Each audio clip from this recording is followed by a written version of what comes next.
Welcome to ARZOPA tutorials. In this video, I will show you how to set up your new ARZOPA photo frame. To get started, plug into your ARZOPA and wait for it to boot.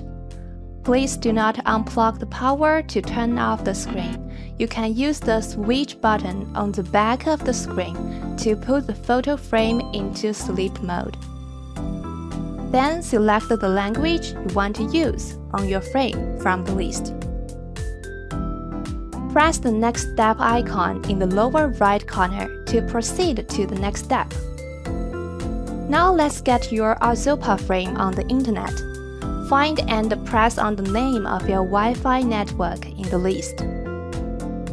Enter your password to connect to the Wi-Fi.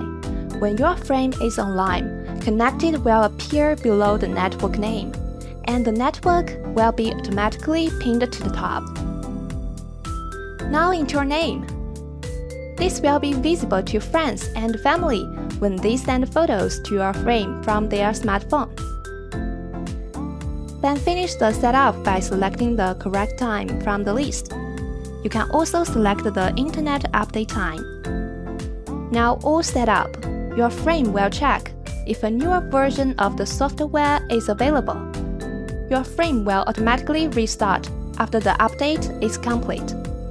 This may take a few minutes depending on the speed of your Wi-Fi. Scan the QR code on the right, or you can download the ARZOPA official app on the Apple Store and Google Play. Now you can start uploading and enjoying your photos. In the next tutorial, I will show you how to connect your phone and add the frame. Thank you for watching. Stay tuned for more tutorials.